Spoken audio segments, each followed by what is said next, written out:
Welcome to the Be a Paid Speaker Now podcast. I'm Deborah Deras, your host and top Latina peak performance speaker. Each week, you will learn from top experts in the speaking industry, insider secrets of what works and what doesn't, so that you can monetize your expertise. My intention is to be your speaking coach, to provide you with resources and experts that have done it before you so that you can get your message out into the world faster and easier. Enjoy the show.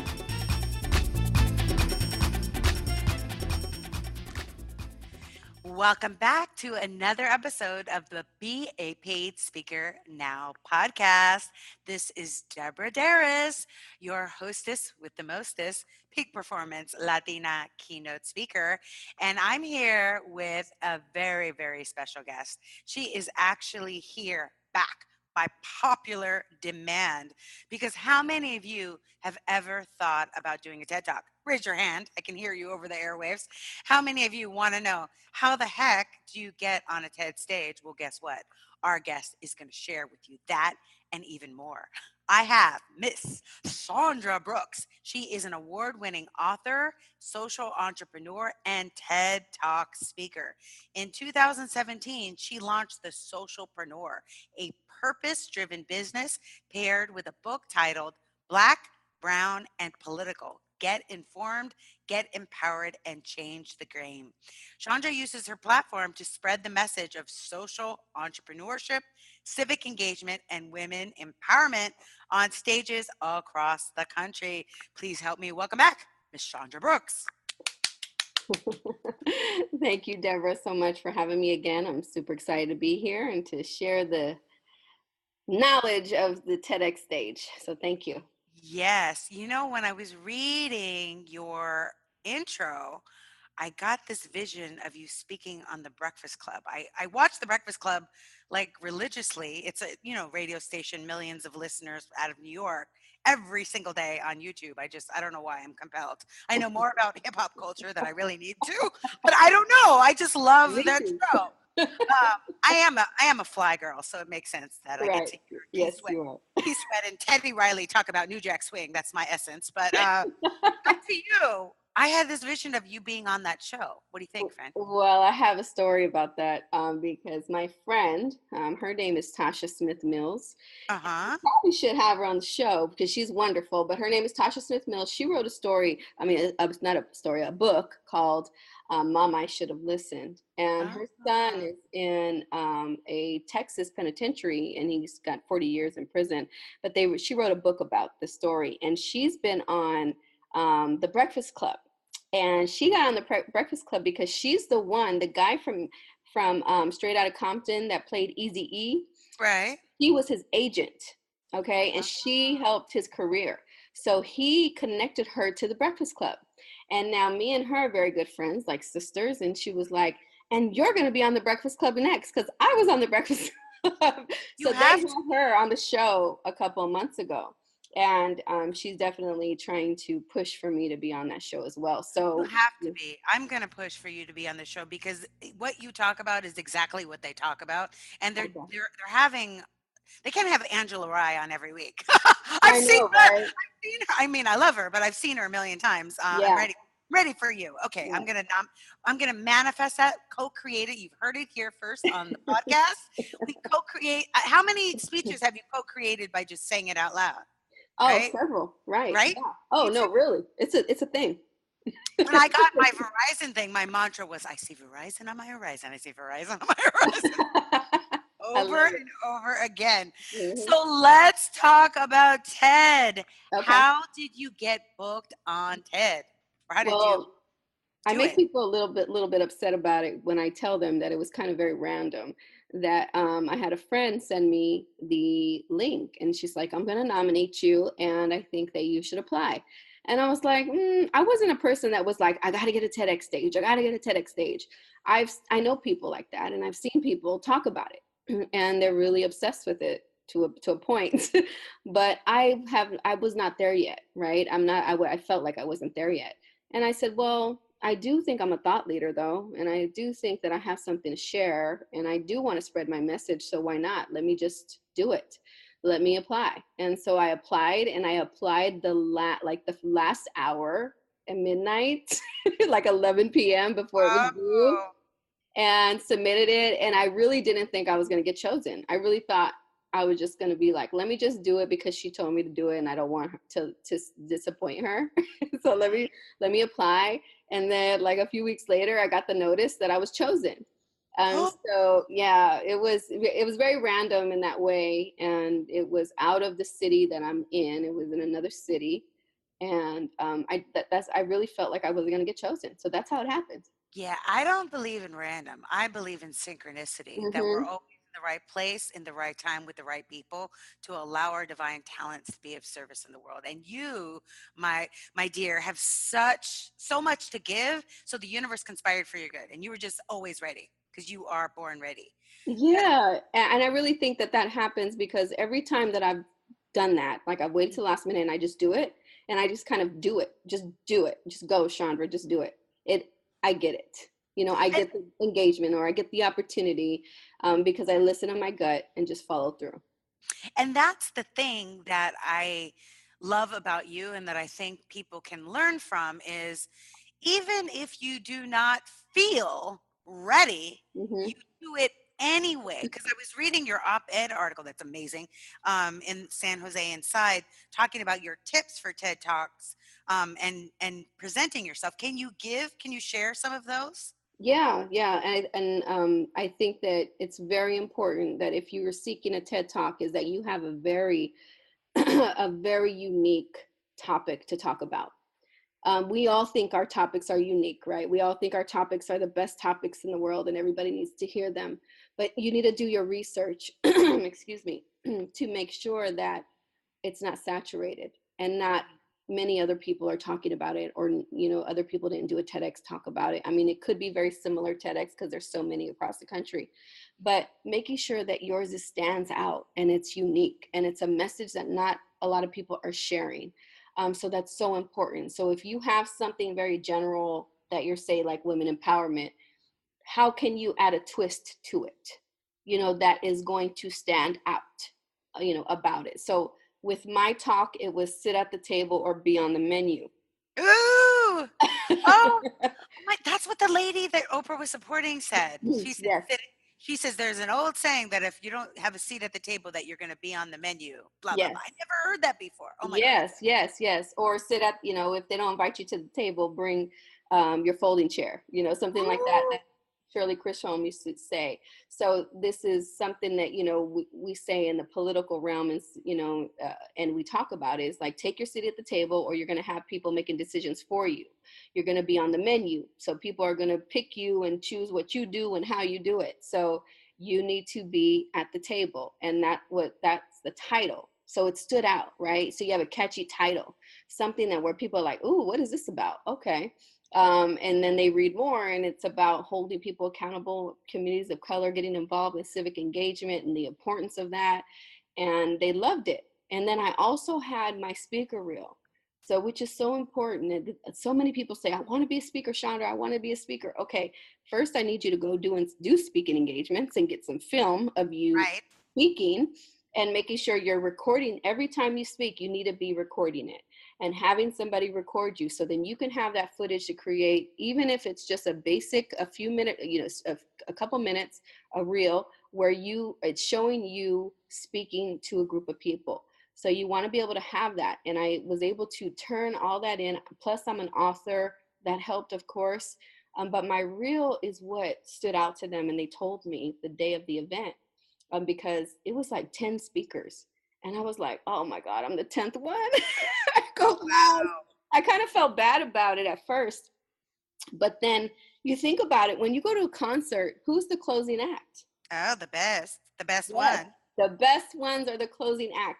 And so I was like, okay, I felt that already before they even told me. But the organizers came to me and said, you know what? We picked you to close out for a reason.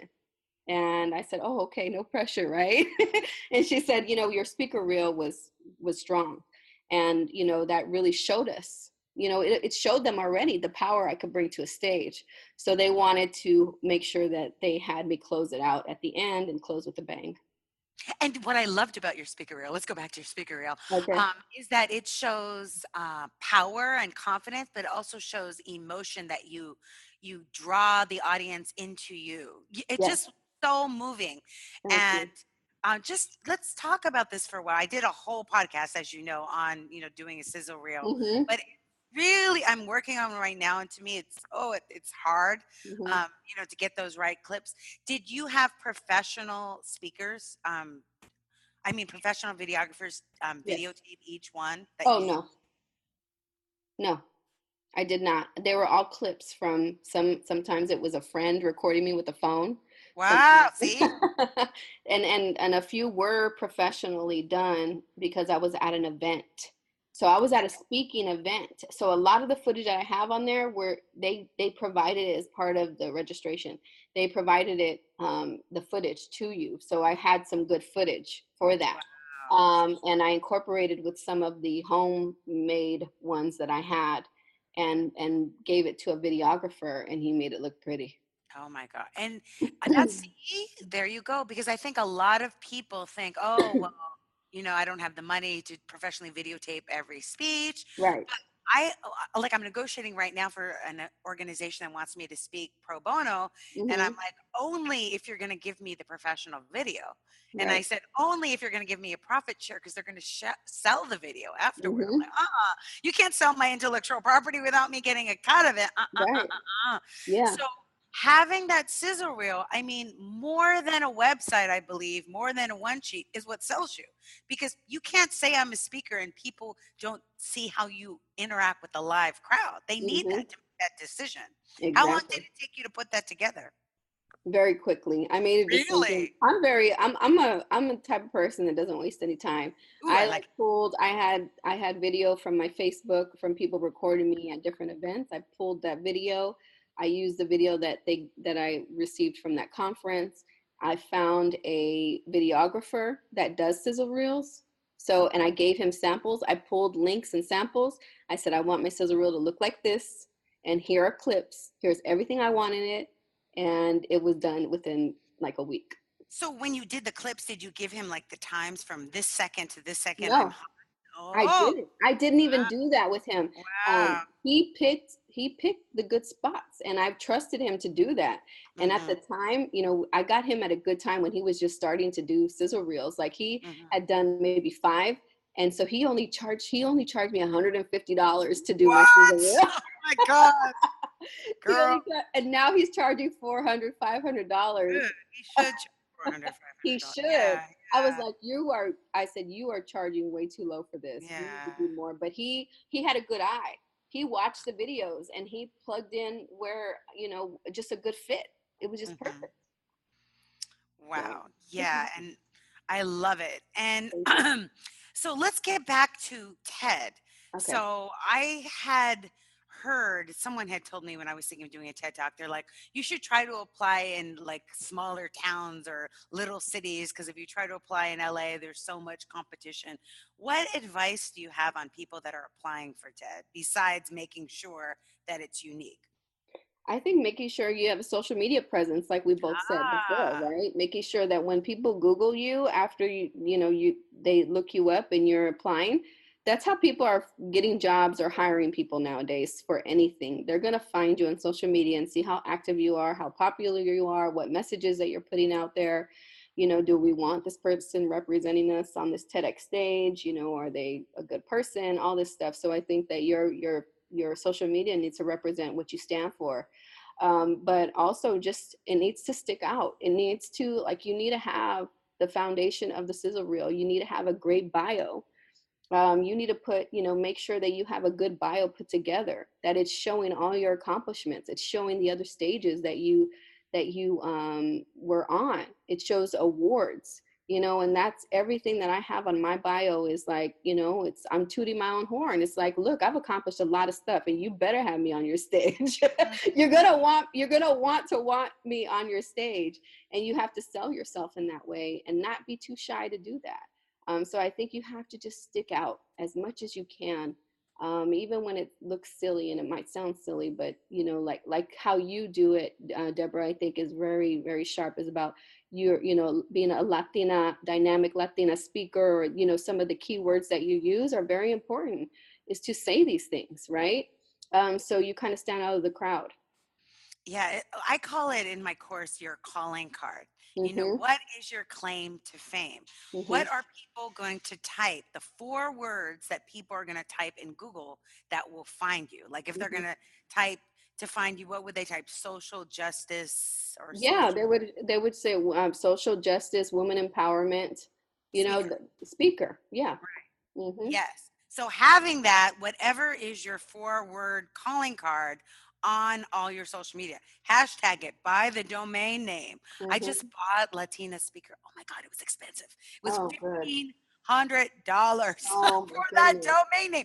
But I have Latina Speaker, Latina Speakers, Latina College Speaker. I mean, you need to own it. And a lot of what being a speaker is about, it's really visibility, and visibility means vulnerability. Mm-hmm. And, for some people that's uncomfortable, but that's what entrepreneurship is about.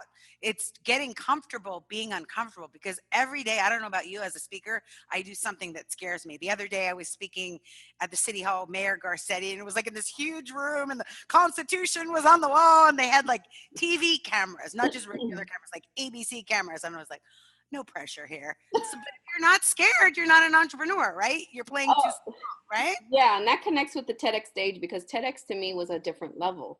So Oh, I can speak. I mean, I could freestyle it. I could go on a stage. You tell me, right, Chandra, we need you in 30 minutes on the stage to talk about women empowerment. I can do right. it just like that. You need me to come talk about politics just like that on any other stage. But the TEDx stage had me freaking out. I Ooh, even went live on Facebook to tell people to send me your positive thoughts because I'm uh, about to go on stage and I need you because I am freaking out right now. I couldn't memorize my speech and I felt like I needed to memorize it because I was on the TEDx stage, and how you right, see people, they look like they memorize their speech. right. And the spotlight's on you and you're on the red rug and you're just like everybody's looking at you. So but you have to take chances, right? And I did it. And once I got on stage, it was natural to me. I know this topic. I was just freaking out because it was at a different level. But you Mm. have to do those things. So now that I did it, I could conquer anything. I feel like I Yes, you can I can. can conquer any stage. And Oh, and good. and it, and the credibility it gives you, I didn't realize like it was a bigger deal to other people than me. Huge, huge. Than me, that it gives you a whole lot of credibility. And I've been able to book a whole lot more stages after TEDx. You see? Hmm. And people don't know the difference between TED and TEDx. They think it's the same thing. So Yeah. they're like, wow, you're a TED speaker? Hmm. Because those of you that don't know TED, you need like it's like $1,000, I think, per person to be in the audience, and it's very elite and exclusive. And the Yeah. speakers that they have, and TEDx are the community local events, but they're still part of the TED brand. So Yes. it's the equivalent of writing a book. And actually, it might be even more than writing a book because authors are a dime a dozen now with self-publishing. Right. Ed might even have a higher value than being an author. Right. Yeah, What do you I think so too. Yeah, I think Yeah. so. I think it does too because it just makes you seem like a thought leader, or it makes you a thought leader in a different level. You could have already been, but you obviously had something that stood out of hundreds and hundreds of applications for you to be chosen, for that platform. So it's a great, it's a great thing to have on your resume. So how did you prepare your speech? How did you get yourself? Is there like TED coaches or I Yes, mean, there's club coaches, but I didn't have one. oh, No, I didn't have one. They did provide, I mean, they said they were, but actually they didn't. At the end of the day, they didn't provide us any coaching. We did have rehearsals. So we had to go and rehearse our talk on stage and do a oh, walkthrough. So we had wow. that a week or two before. But we had, that's it. And I watched a lot of TEDx talks, and I felt like I've watched enough already, even before this, that I Right. was prepared enough. And I am this is something that I don't like about myself, but I'm a procrastinator. I can procrastinate. And my Mañana Juana, that's what I call them. yeah, and my husband will. Chandra, have you worked on your speech yet? Ah, look. Are you finished? And that's why I was freaking out, because I was still kind of I was like, I know this stuff. Like, I got this. I got this. But then when people started like calling me and saying, Chandra, are you ready for your TED? Are you ready for your Oh TED? God, I no know pressure. the pressure. And I was like, damn, I better be ready. I guess I got to be ready. Right.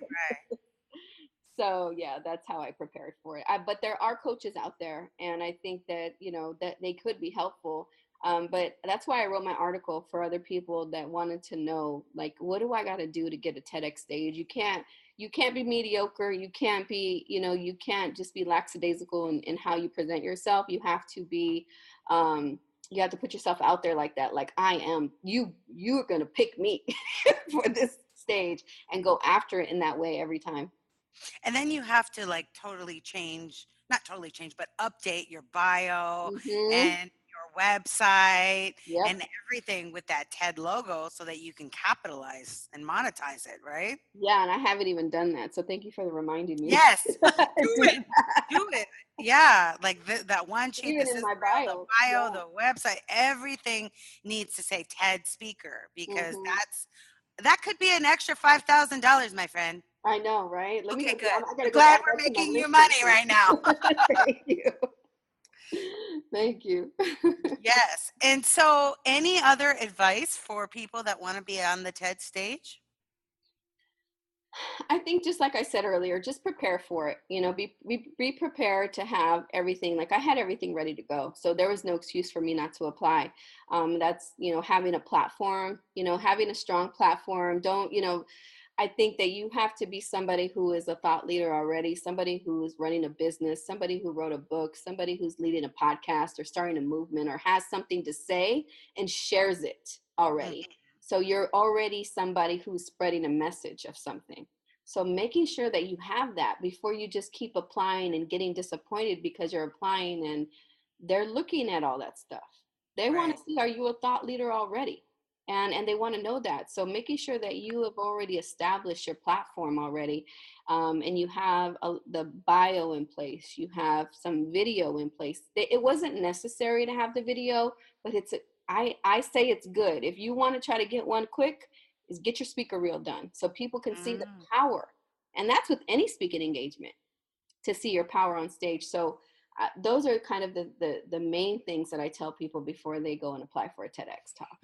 So it seems to me that I need to hire you to be my sizzle reel coach because I've been working on it for like 10 years.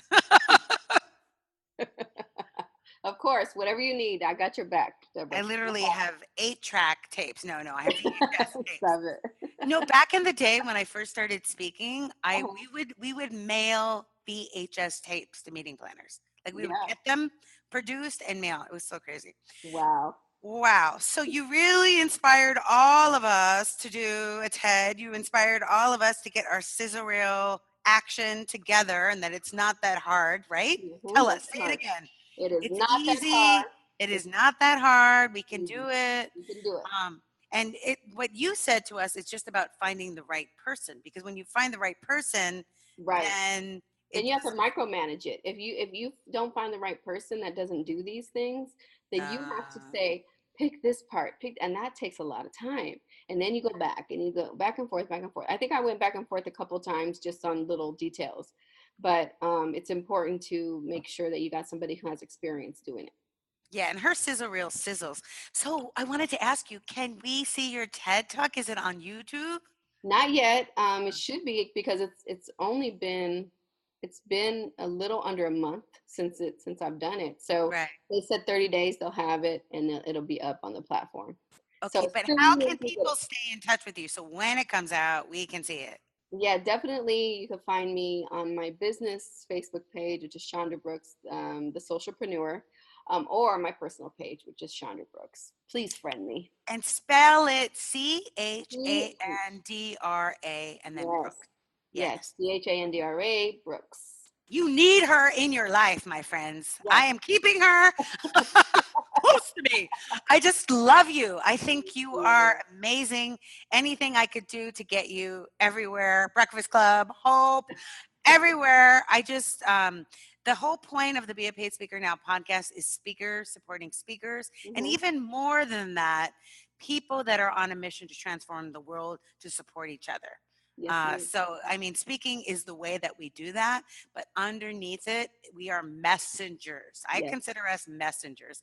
When Yes. I speak, it is not from me, but is definitely through me. And I ask that when I pray, God, please speak through me. Allow all the audience members to hear what needs to be heard, for me to say what needs to be said, and for there to be a transformation. Yes. And so that's my soul's contract. I know all of you listening have a soul's contract. So definitely stay connected with Chandra and stay connected with me, because guess what? There's more of this. There's more of the amazing Be a Paid Speaker Now podcast. You can binge watch all the other episodes like Chandra did, points for you, and get all this great information. The wonderful thing about podcasts is there's so much great information and resources for you. And if you want to take an even deeper dive, you can join the Be a Paid Speaker Now Academy at beapaidspeakernow.com. It's online, so you don't need to be here in LA, or you can join the Synergy Speaker Mastermind, where we have a group of powerful experts all coming together, because together we are even better. Or you can do the VIP experience, my friends, where you are able to get one-on-one coaching with me. I am happy to be of service and share everything I know, because there is no competition when you have your niche. And I am so grateful that each one of you tuned in. If you love the show, make sure you give it a 5-star rating. Go to iTunes and say, "This is fantastic. Chandra Brooks is my favorite guest ever." You can say that. And you will let other people know about the podcast, because sharing is caring, and really appreciate you sharing this on your social media. So thank you so much for tuning in, and I will see you next episode. Ciao. Thank you for tuning in to the Be a Paid Speaker Now podcast. If you love this show, feel free to share it with friends. I believe sharing is caring. And when you write us a great review, your karma points will be adding up. And I'd like to give you something. If you love the show, you can download a free copy of my latest webinar, How to Get Paid, 5 Steps to Be a Paid Speaker. You can download it at deborahderas.com, DeborahDeras.com/speak now. Remember, you are the messenger for the message. And with the power of synergy, anything is possible.